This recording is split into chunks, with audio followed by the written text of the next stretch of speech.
अस्सलामु अलैकुम वरहमतुल्लाहि वबरकातुहू। अल्लाह ताला का बेइंतहा करम व एहसान है कि उसने हमें दीन इस्लाम जैसी नेमत उज़्मा से सरफराज फरमाया। आज का हमारा टॉपिक है चाँद पर ज़िंदगी और इस्लाम। जैसे कि हम और आप इस बात को बखूबी जानते हैं कि दीन इस्लाम ने हमें हर सिचुएशन में हमारी गाइडेंस की है, हर मोड़ पर हमारा साथ दिया है। ज़िंदगी का कोई पहलू, ज़िंदगी का कोई ऐसा लम्हा नहीं है जहाँ पर उसने हमारी गाइडेंस नहीं की हो। इस्लाम कंप्लीट कोड ऑफ लाइफ है, मुकम्मल ज़ाब्ता हयात। तो अब इस सिलसिले में जो करंट टॉपिक है चाँद पर ज़िंदगी, इसके बारे में कुरान मजीद ने क्या कहा और इस्लाम क्या कहता है। अल्लाह रब्बुल आलमीन ने सूरह बकरा के अंदर इरशाद फरमाया, अल्लज़ी जअल लकुमुल अर्ज़ फ़िराशन वस्समाअ बिनाअ। और इसी तरह से अल्लाह ताला ने सूरह ताहा के अंदर इरशाद फरमाया, अल्लज़ी जअल लकुमुल अर्ज़ महदा।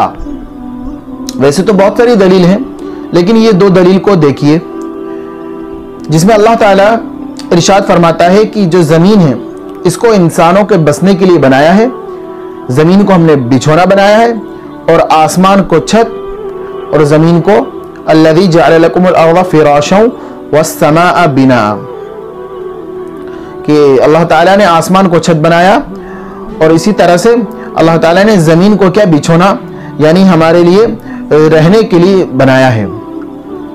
इंसान के लिए अल्लाह ताला ने ज़मीन को ही बेहतर बनाया है जिसमें इंसान बसे रहे, और क़यामत तक के लिए जितनी भी ज़मीन है दुनिया भर में ये इंसानों के लिए काफ़ी है, क्योंकि अल्लाह ताला ने इसके अंदर बेशुमार नेमतों को रखा है। जैसे कि हम जानते हैं कि खेती होती है और बेशुमार नेमतें इसके अंदर से निकलती हैं, मादियत, इसी तरह से टेक्नोलॉजी जो जिसका हम इकरार करते हैं वो ज़मीन से ही हमें हासिल होती है। तो अल्लाह ताला ने इतनी बड़ी नेमतें हमें सारी ज़मीन के ज़रिए से दी हैं।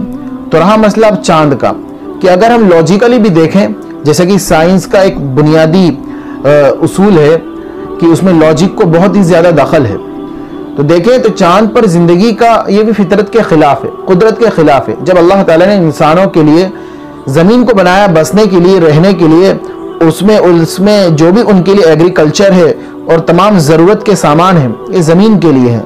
अल्लाह ताला ने ज़मीन को हमारे लिए ही हमवार किया है और बनाया है, और इसमें जो भी हमारे लिए नेमतें हैं, लेकिन चाँद का ऐसा कोई जिक्र नहीं है। तो चाँद पर ज़िंदगी का अगर हम इस्लामी नुक्ते नज़र से तसव्वुर करें तो उसके अंदर हमें कोई भी चीज़ सामने नज़र नहीं आती है। हाँ, इंसान तरक्की कर रहा है, जो भी अपनी टेक्नोलॉजी है, साइंस है, कोशिश कर रहा है विज्ञान के उलूम के ज़रिए से, और वहाँ तक पहुँच रहा है, वो एक मुस्तकिल अपनी एक अलग बात है। लेकिन अगर ज़िंदगी का तसव्वुर हम चाँद पे करें तो एक फितरत के, नेचर के और कुदरत के ख़िलाफ़ है। इसलिए हमें इस्लाम को समझना चाहिए इन आयत कुरानिया की रोशनी में, और इसके मुताबिक ही ज़िंदगी गुजारना चाहिए। अल्लाह ताला हमें इस्लाम के मुताबिक ज़िंदगी गुजारने की तौफीक नसीब फरमाए।